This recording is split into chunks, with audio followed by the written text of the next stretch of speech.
할렐루야 마시는 게 온라인 예배 들으신 여러분을 주님의 이름으로 환영합니다.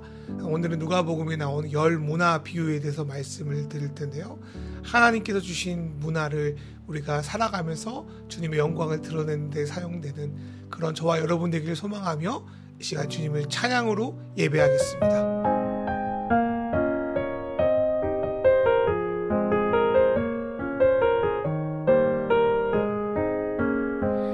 나의 노래가 되시는 하나님을 내가 종일토록 찬양함은 그가 나를 사랑하시기 때문에 나를 사랑하시기 때문에 나의 노래가 되시는 하나님을 내가 종일토록 찬양함은 그가 나를 사랑하시기 때문에 나를 사랑하시기 때문에 내가 그를 먼저 사랑한 것 아니요 나를 그가 먼저 사랑하시고 그의 사랑은 영원토록 변치 않아서 나를 사랑하시니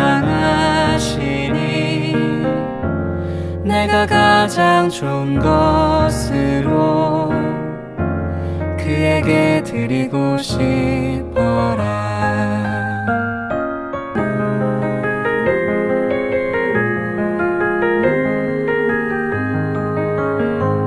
내가 그를 먼저 사랑한 것 아니요 나를 그가 먼저 사랑하시고 그의 사랑은 영원토록 변치 않아서 나를 사랑하시니 내가 가장 좋은 것으로 그에게 드리고 싶어라. 나의 노래가 되시는 하나님을 내가 종일토록 찬양함은 그가 나를 사랑하시기 때문에 나를 사랑하시기 때문에 나를 사랑하시기 때문에 나를 사랑하시기 때문에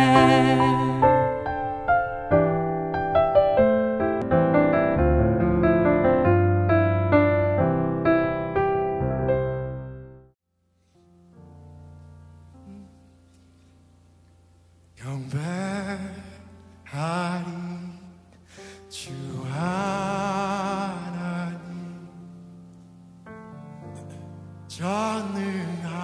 전능하신 주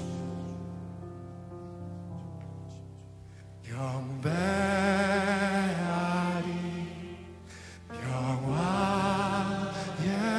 왕 주를 사랑합니다. 찬양하세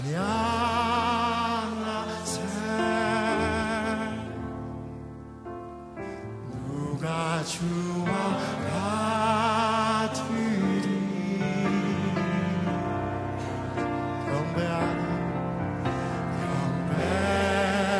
경배하리 주 하나님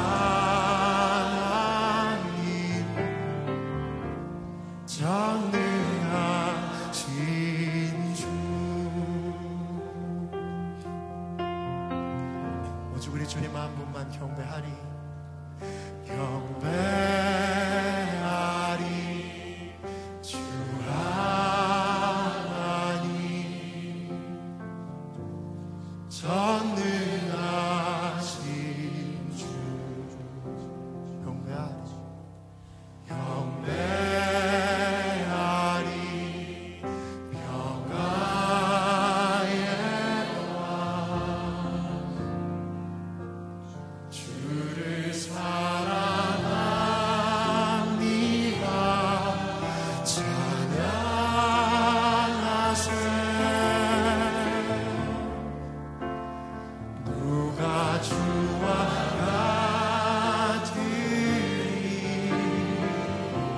찬양하세 찬양하세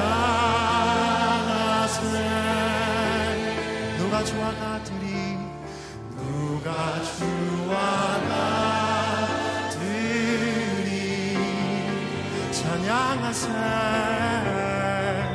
찬양하세 누가 주와 같으리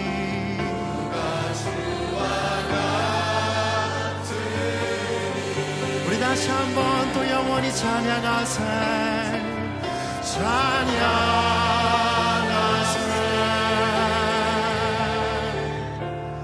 누가 주와 같으리 영배하리 영배하리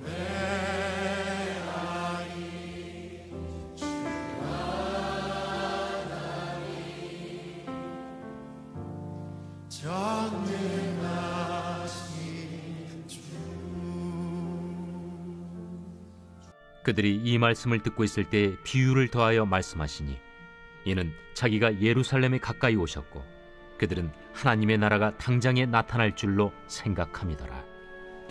어떤 귀인이 왕위를 받아가지고 오려고 먼 나라로 갈 때 그 종 열을 불러 은화 10문화를 주며 이르되 내가 돌아올 때까지 장사하라 하니라. 그런데 그 백성이 그를 미워하여 사자를 뒤로 보내어 이르되 우리는 이 사람이 우리의 왕됨을 원하지 아니하나이다 하였더라.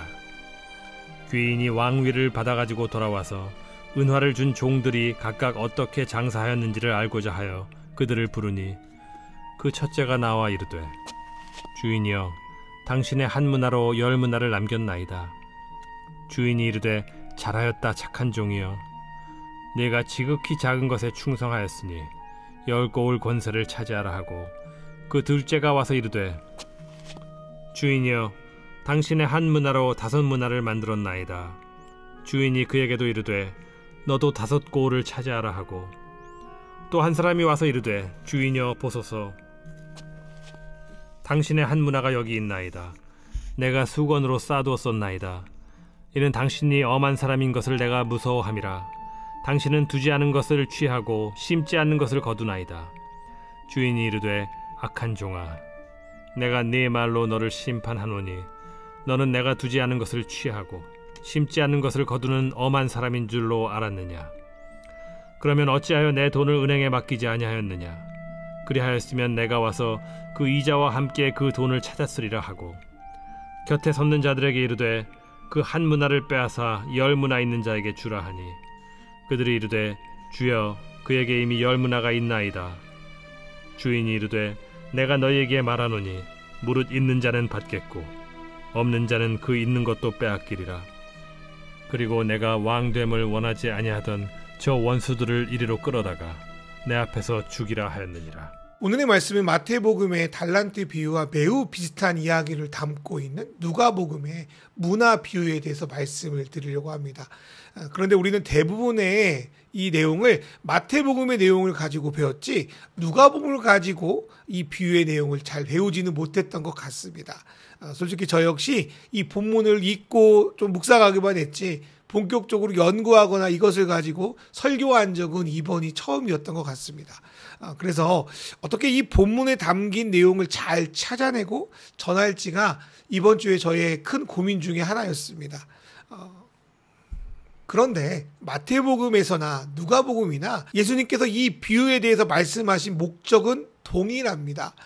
마태복음의 달란트의 비유는 앞서 천국에 대해서 말한 10처녀의 비유와 연장선상에서 말씀하신 겁니다. 마태에서 말하는 천국을 누가나 마가는 하나님 나라라고 표현했는데 예수님께서 문화의 비유를 한 이유 역시 사람들이 당장 하나님 나라가 나타날 줄을 생각하는 것을 아시고 그에 대한 답변으로서 하신 것입니다. 예수님은 이 말씀을 삭개오의 집에 계실 때 하신 것 같습니다. 누가복음 19장 11절 초반에 보면 그들이 이 말씀을 듣고 있을 때에서 이들은 예수님이 삭개오를 향해 구원의 메시지를 전할 때 옆에 있었던 주변의 사람들을 말하는 것입니다. 예수님을 따르던 사람들은 예루살렘에 예수님이 올라가시며 뭔가 큰일이 벌어지겠다. 정말 예루살렘에 있는 로마 사람들, 악한 지도자들 다 물리쳐버리고 완전한 하나님 나라의 통치가 임하는 거 아닌가라는 기대로 가득 차 있었습니다. 이런 기대는 예수님이 부활하시고 승천하시기 바로 직전까지 예수님 주변의 사람들이 가지고 있었던 기대이기도 했습니다. 그런데 예수님이 말씀하시는 하나님 나라에 대한 이해는 이들과는 달랐습니다. 아마도 예수님은 그들의 틀어진 생각을 바로잡고 들뜬 마음을 잠잠케 하시려고 이 말씀을 하신 것으로 보입니다. 예수님은 이 비유의 말씀을 통하여 얘들아, 지금이 이 세상의 끝날이 아니란다. 나는 하나님 나라를 완결시키러 예루살렘에 들어가는 것이 아니라 오히려 그 나라를 시작하려고 간단다. 너희는 내가 예루살렘에서 바로 지금 이 세상을 다스리기를 원하지만 나는 십자가에 죽고 나서 부활 후에 하늘로 떠날 것이며 지금은 아니나 언젠가 다시 와서 이 세상을 완성된 하나님 나라로서 통치할 거고 그때 너희를 초대하여 너희들이 정말 어떤 삶을 그동안 살았는지를 평가할 거다라고 지금 말하고 싶어 하십니다. 이렇게 예수님이 떠나신다는 내용은 여기뿐 아니라 복음서 곳곳에 나타나 있습니다. 우리는 예수님이 이 땅을 떠나심으로 시작된 하나님 나라와 앞으로 다시 오셔서 완성될 하나님 나라의 소위 낀 세대입니다.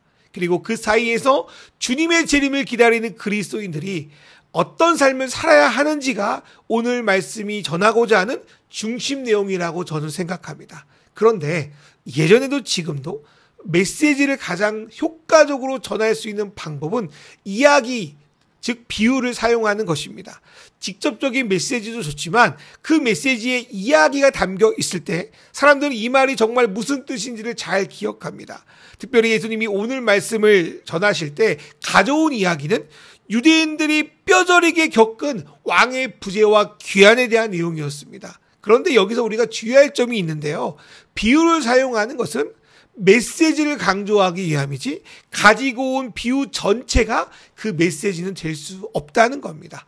예수님은 모두가 다 아는 이 왕의 이야기를 통하여서 자신이 이왕처럼 떠났다가 다시 돌아올 것이고 심판하실 거라는 것을 강조하고 있다고 저는 해석합니다.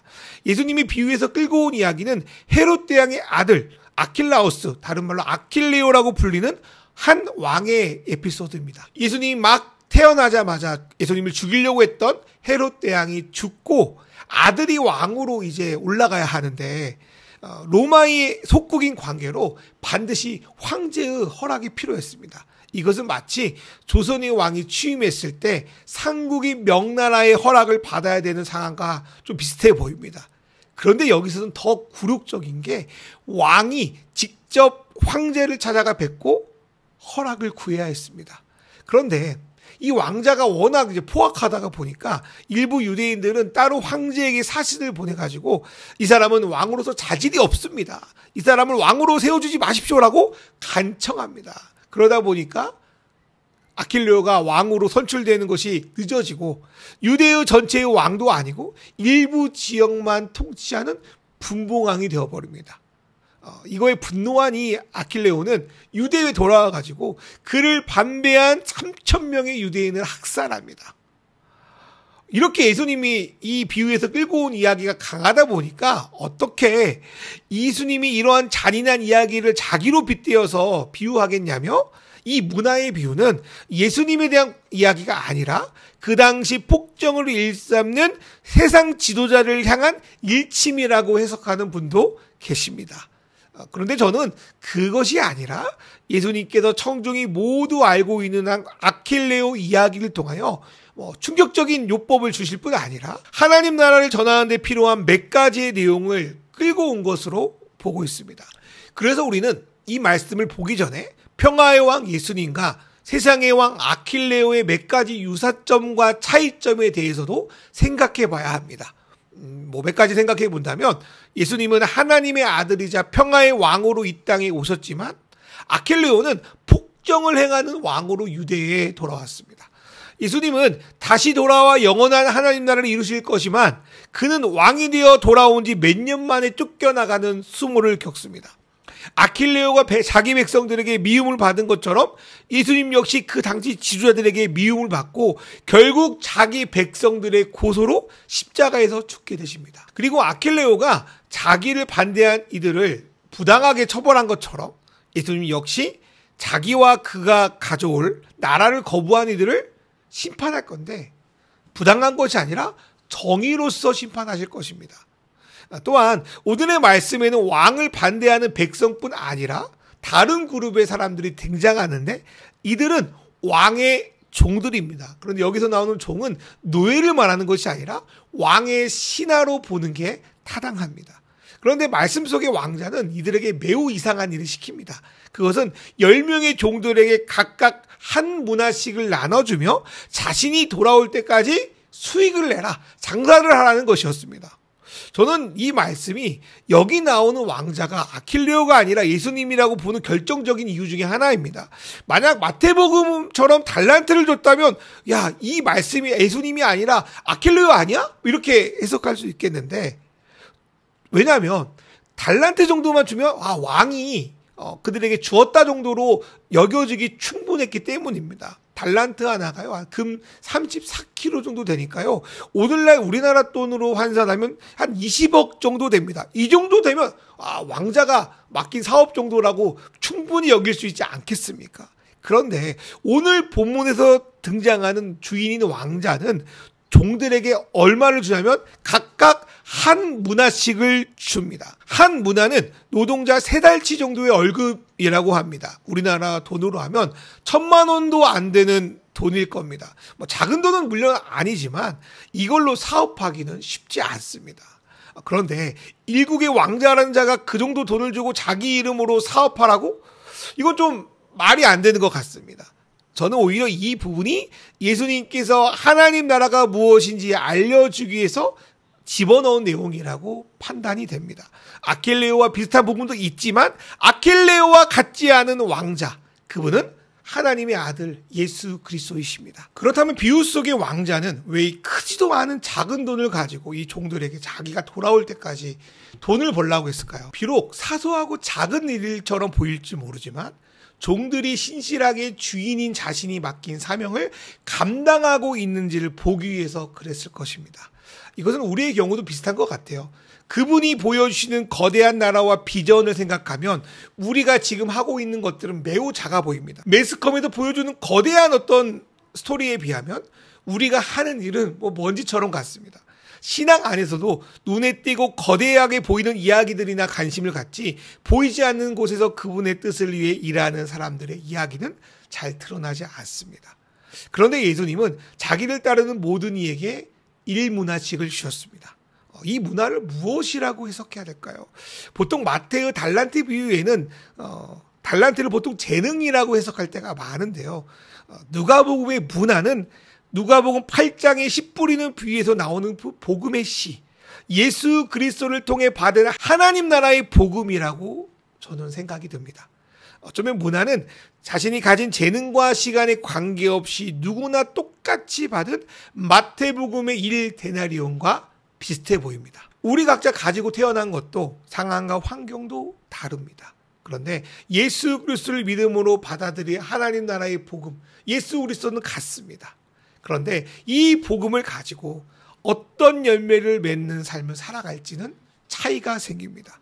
저는 성경에서 문화를 남기는 것이나 열매를 맺는다는 말씀이 모두 똑같은 내용을 말씀한다고 믿습니다. 씨 뿌리는 비유에서도 보면 말씀이 뿌려졌지만 어떤 씨는 길가에 떨어져서 마귀들이 가져가 버리고요.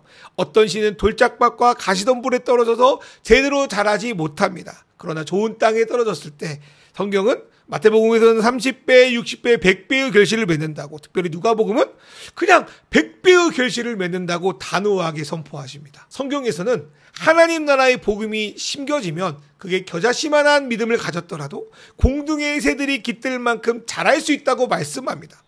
유혹이나 시험에 넘어가지 않고 착하고 좋은 마음으로 말씀을 지켜내는 자는 최소 30배의 결실을 맺겠다고 말합니다. 그렇게 생각하면 문화에서 말하는 10배의 어떤 수익은 어쩌면 별로 아무것도 아닐 수도 있겠다는 생각도 듭니다. 이걸 문화의 비유에도 적용해보면 정말 완전하신 예수께서 주신 말씀을 우리가 잘 새겨듣고 주신 소명을 붙들고 살아가다 보면 자연스럽게 주님이 원하시는 이익이 나는 것은 당연합니다. 문제는 왕이신 예수님을 오해하고 있던지 주신 말씀을 불신할 때 일어납니다. 15절에서 왕자는 왕위를 가지고 돌아와서는 종들에게 각각 어떻게 장사하였는지를 알고자 부릅니다. 솔직히 한 문화를 가지고 1달란트를 만들어라, 그런 허황된 요구 왕자는 바라지도 않았을 것입니다. 주인이 이들에게 보고 싶은 것은 돈의 크기가 아니라 언제 돌아올지 모르는 막막한 상황이지만 충성되이 주인이 준 명령을 지키며 살았는지를 보는 겁니다. 신실함, 충성을 보는 거죠. 첫 번째 종은 한 문화로 10 문화를 남겼습니다. 이에 대해서 주인은 너무나도 기뻐하며 지극히 작은 것에 충성한 착한 종이라는 평을 남기며 10개의 도성을 다스릴 권리를 줍니다. 두 번째 종은 한 문화로 5 문화를 만들었습니다. 주님은 이에 대해서 칭찬은 따로 하지 않았는데요, 5개의 도성을 다스릴 권리를 줍니다. 앞서서 말씀드렸지만 여기서 문화를 남기는 것을 우리가 생각하는 돈을 벌었다 정도로 생각하면 안 됩니다. 하나님 입장에서 그가 주신 복음과 소명을 얼마나 품고 나타내며 살았는지를 보여주는 것이 바로 이 문화일 것입니다. 10 문화를 남긴 것은 그만큼 그가 하나님이 주신 복음을 가지고 자기의 상황에서 최선을 다한 것을 가리킵니다. 그가 얼마나 하나님 나라와 그의 의를 위하여 수고한 것을 하나님은 아시기에 그의 삶을 보시며 칭찬한다고 저는 믿습니다. 그렇다면 5 문화를 남긴 건 뭘까요? 주신 복음을 가지고 성실하진 않았으나 그래도 주인됨을 생각하고 살았던 이들을 가리킨다고 봅니다. 그래서 하나님은 그를 그렇게 칭찬하지는 않아도 그에게도 자신의 권리를 나눠주십니다. 어떤 분들은 이 말씀을 읽으면서 하나님도 성과주의다 그렇게 오해할 수도 있겠습니다. 그러나 이것은 오히려 하나님의 정의를 실현하는 겁니다. 세상이 아닌 하나님의 기준으로 성실하게 말씀을 붙들고 살아온 자들과 그렇지 않은 자들의 삶의 평가는 달라야 할 것입니다. 저는 10 문화를 남긴 이들이 상황과 환경에 관계없이 주어진 삶 속에서 주님의 주신 그 말씀을 착하고 좋은 마음으로 살아낸 자라고 생각합니다. 성경에서 보면 열매는 사람이 아니라 하나님께 달려 있습니다. 10 문화를 남긴 것은 어쩌면 그들이 낸 성과라기보다 그런 삶을 사는 이들은 하나님께서 10 문화로 인정해 주신지도 모르겠습니다. 그런데 하나님은 5 문화 남긴 이들에게도 은혜를 베푸십니다. 그가 주인의 기대처럼은 살아가지 않았지만 하나님을 바라보고 살았던 것이 있음이 분명하니 그에게도 상을 주신 하나님, 그게 참 은혜가 아닐까 싶습니다. 솔직히 10 문화를 벌어도 우리나라 돈으로 1억 정도입니다. 1억 가지고 집 하나도 사기 쉽지 않은 세상인데 어떻게 한 도시를 사겠습니까? 그런데 예수님은 그들이 예수님께 받은 소명을 붙들고 살아간 그 삶을 인정해 주시고 그들에게 10도시, 5도시를 맡겼습니다. 이거는 차별이 아니라 놀라우신 하나님의 은혜가 더 돋보여 보입니다. 이런 관점에서 보면 유진 피터슨이 남긴 메시지 해석이 좀 더 이 내용을 이해하기 쉬운 것 같습니다. 유진 피터슨은 이 비유의 주인이 각 종들에게 1문화가 아니라 10문화씩 준 걸로 보고 첫 번째 종은 주신 만큼 수익을, 두 번째 종은 주신 것에 50% 수익을 낸 것으로 번역해 놓았습니다. 그런데요, 이 3번째 종의 모습은 다릅니다. 그 역시 하나님 나라의 복음을 받았지만 주신 말씀에 대해서 아무것도 하지 않았습니다. 이것은 마치 예수 믿고 천국 가고 나머지는 내 맘대로 라는 신앙과 비슷해 보입니다. 그리고 그렇게 이가 한 이유가 바로 자기 때문도 아니고 주인 때문이라고 핑계대는 옹졸함을 그는 보입니다.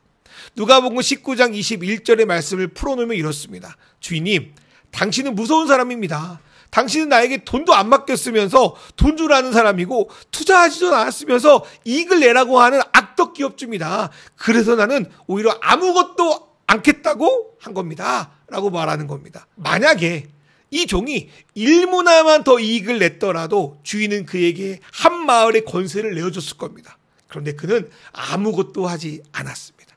핑계를 차라리 1문화 가지고 장사하다가 그것까지 까먹을까봐 무서웠어요. 그래서 못했어요. 그렇게 하는 것이 더 나아 보입니다. 그리고 정말 주인이 주지도 않았으면서 돈 내놓으라고 하는 그런 악덕한 사람인 줄 알았다면 오히려 주인의 말대로 은행에다가 이자라도 맡겨서 조금이라도 받는 것이 훨씬 맞습니다. 아니면 자기를 혼낼 거니까요. 정말 이 종의 마음은 무엇이었을까요?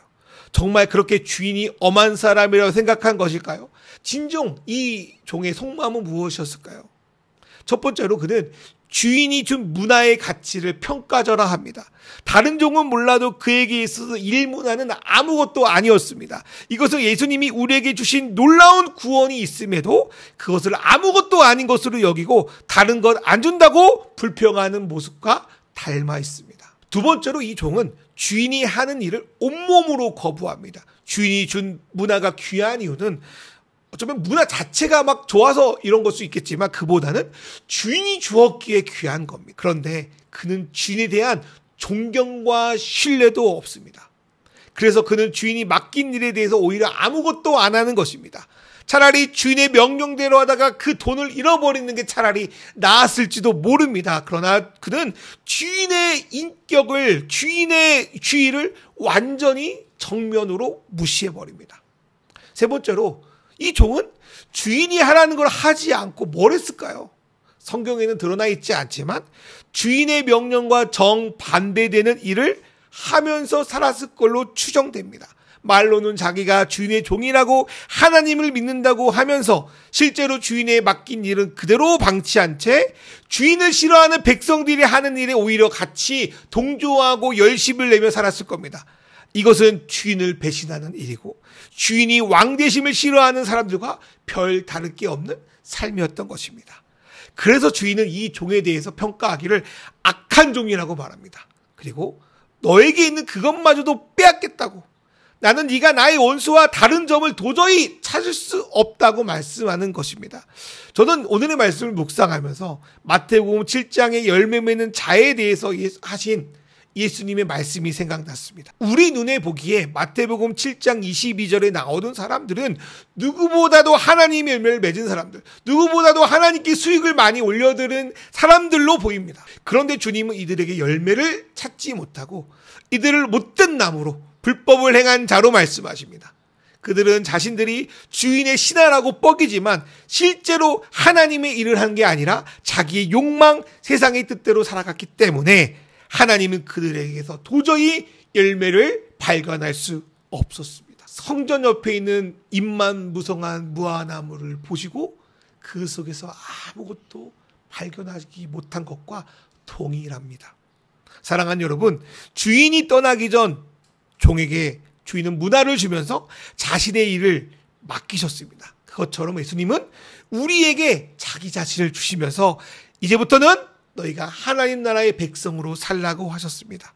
하지만 하나님 나라의 백성으로 살려는 사람들을 모두 버려두고 평생을 자기 마음대로 살아간다면 주님은 우리에게도 그 어떤 것도 찾지 못할 겁니다.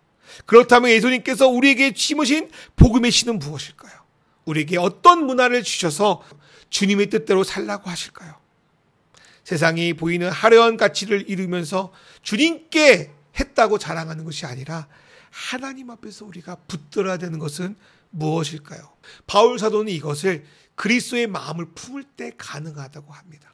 그분의 말씀을 읽고 그분을 누리고 그분이 오늘날 나에게 어떻게 살라고 하는지를 우리가 바라볼 때 우리는 내가 아니라 우리 안에 계신 성령의 대로 하나님의 뜻대로 점점점 살아갈 것을 말씀합니다. 그래서 우리는 늘 우리의 주인이 누구인지, 주인이 나에게 맡긴 것이 정말로 어떤 것인지를 생각하고 묵상하고 그대로 살아가야 합니다. 그것이 주님이 주신 문화를 기억하는 삶이고 빚값지고 우리에게 여신 하나님 나라에 속한 백성으로서 이 땅에 살아가는 일인 걸 저는 믿습니다.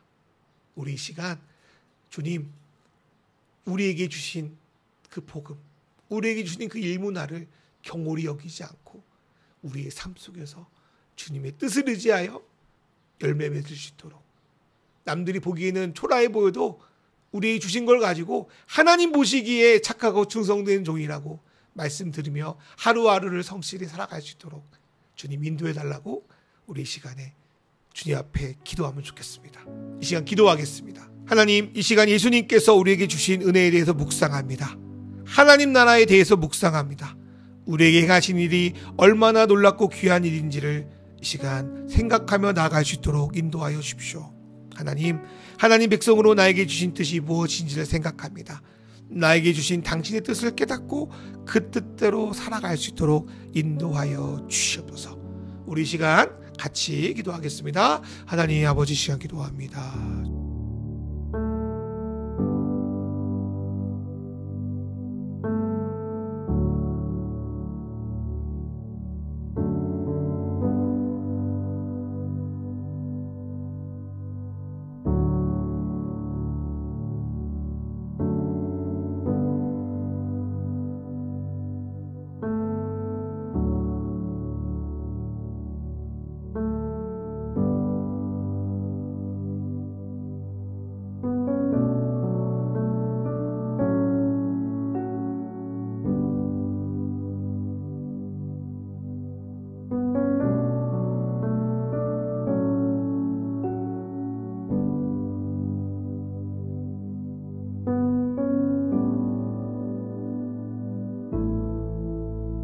하나님 아버지, 오늘 열문화의 말씀을 보면서 문화를 통하여 주시는 그 말씀을 이 시간 생각합니다. 우리 각자에게 문화를 주셨는데 그 문화를 땅에 묻고 방치한 채 하나님을 향해서 주시지 않는다고 원망하며 아무것도 하지 않고 어쩌면 세상의 나라와 그 가치를 향하여 나아가는지도 모르겠습니다. 하나님 아버지, 우리가 오늘 말씀을 묵상하며 내가 어떤 복을 받았는지, 주님께 주신 소명이 무엇인지, 내가 어떤 삶을 살아야 하는지를 알아갈 수 있도록 주님 인도하여 주시옵소서. 오늘 주님 앞에 겸손히 나아갑니다. 예수님의 이름으로 기도합니다. 아멘. 이제는 우리 주 예수 그리스도의 은혜와 하나님 아버지의 사랑과 성령님의 인도하심이 이제 하나님 주신 소명을 가지고 내 삶 속에서 온전히 나아가길 소망하는 우리 마시는 교회 성도들과 모든 삶 위에 이제로부터 영원히 함께 하시기를 간절히 축원하옵나이다. 아멘.